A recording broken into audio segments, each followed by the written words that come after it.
آج ہم ایک ایسے مسئلے پر بات کر رہے ہیں جو عالمی معیشت کو کافی بری طرح متاثر کر رہا ہے۔ میرا مطلب ہے منی لانڈرنگ۔ یہ کوئی آج کا مسئلہ تو نہیں، لیکن اس کے جو طریقے ہیں نا وہ بہت تیزی سے بدل رہے ہیں۔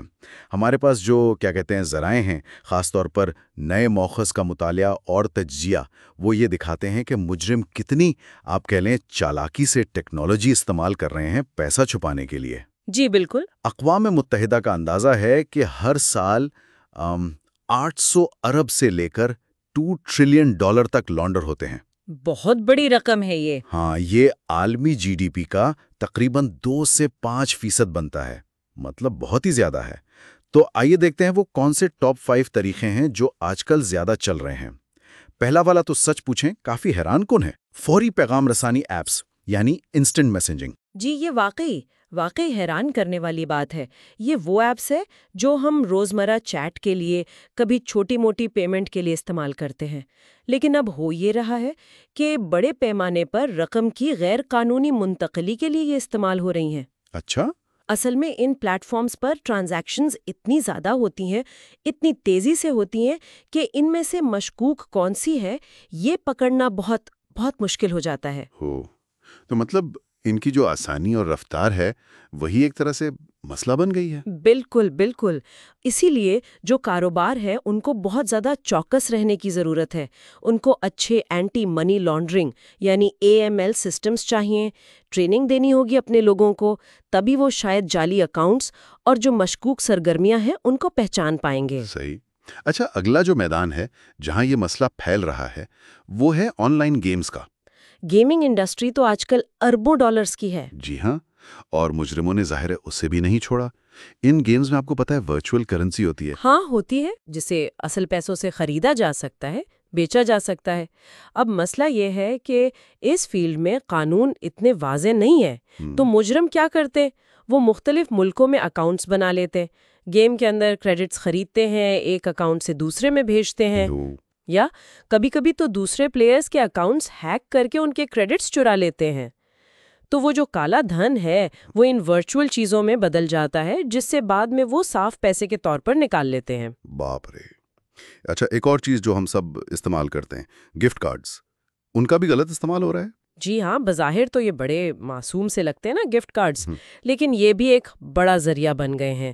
ہوتا یہ ہے کہ مجرم چوری کیے ہوئے کریڈٹ کارڈ سے بہت سارے گفٹ کارڈز خرید لیتے ہیں، پھر یا تو ان کارڈ سے جلدی کوئی ایسی چیز خریدتے ہیں جو فوراً نقد میں بک جائے، یا پھر کارڈز پر جو پیسہ ہے اسے تیزی سے کسی اور جگہ منتقل کر دیتے ہیں۔ کچھ تو اتنے شاطر ہیں کہ دکانوں میں جو نئے کارڈز پڑے ہوتے ہیں نا، ان کے سیریل نمبر اور سیکیورٹی کوڈ تک کاپی کر لیتے ہیں۔ اچھا؟ جی، اسی وجہ سے آپ نے دیکھا ہوگا اب کچھ بڑے ریٹیلرز نے لمٹ لگا دی ہے کہ آپ ایک دن میں کتنے گفٹ کارڈ خرید سکتے ہیں۔ صحیح۔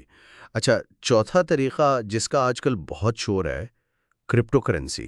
ہاں، کرپٹو کرنسی، یہ تو منی لانڈررز کے لیے کافی آپ کہہ لیں پرکشش چیز ہے۔ اس کی بڑی وجہ یہ ہے کہ یہ کسی مرکزی بینک یا حکومت کے سیدھے کنٹرول میں نہیں ہے، اور اس کے قوانین بھی وہ ابھی بن رہے ہیں، ہر جگہ ایک جیسے نہیں ہیں۔ پھر اس میں انکرپشن ہوتی ہے جو اسے محفوظ تو بناتی ہے، لیکن یہی چیز مجرموں کو اپنی پہچان چھپانے میں مدد دیتی ہے۔ ایک تحقیق میں یہ بات سامنے آئی کہ تقریباً 56% جو کرپٹو ایکسچینجز ہیں نا، 56%؟ جی 56%، وہاں اپنے صارف کو جانے یعنی KYC کے جو قوانین ہیں ان پر ٹھیک سے عمل نہیں ہوتا۔ مطلب وہ یہ چیک نہیں کرتے کہ پیسہ بھیجنے یا وصول کرنے والا اصل میں ہے کون، تو مجرموں کو گمنام رہ کر کام کرنے کا موقع مل جاتا ہے۔ یہ تو بہت زیادہ ہے، آدھے سے زیادہ ایکسچینجز پر یہ حال ہے۔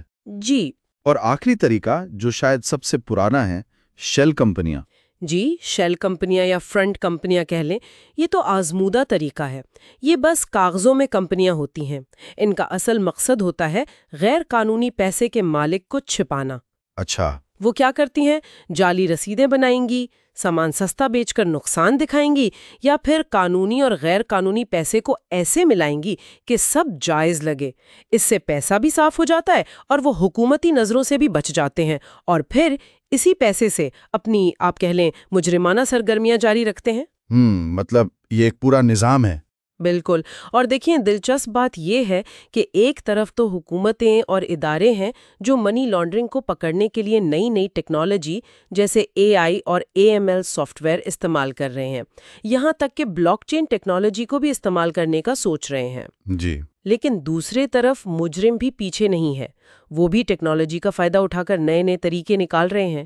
یہ ایک نہ ختم ہونے والی دوڑ ہے. صحیح کہا. اسی لیے یہ بہت ضروری ہو گیا ہے ہر بزنس کے لیے کہ ان کا AML کمپلائنس پروگرام بہت مضبوط ہو، انہیں ٹیکنالوجی کی سمجھ ہو اور ان کے پاس ایک ماہر ٹیم ہو جو ان چیزوں کو سمجھتی ہو اور ان سے نپٹ سکے. تو یہ تھے وہ 5 اہم طریقے جن سے آج کل مجرمانہ نیٹ ورکس کوشش کر رہے ہیں اپنی ناجائز کمائی کو کیا کہتے ہیں قانونی بنانے کی. ٹیکنالوجی جیسا آپ نے کہا ایک طرف تو روک تھام میں مدد دے رہی ہے لیکن دوسری طرف مجرموں کے لیے نئے راستے بھی کھول رہی ہے. جی بالکل. جی، اور یہ مجرمانہ طریقے بدل رہے ہیں. اگلا کون سا ایسا پلیٹ فارم یا ذریعہ ہو سکتا ہے جسے منی لانڈرنگ کے لیے استعمال کیا جائے گا؟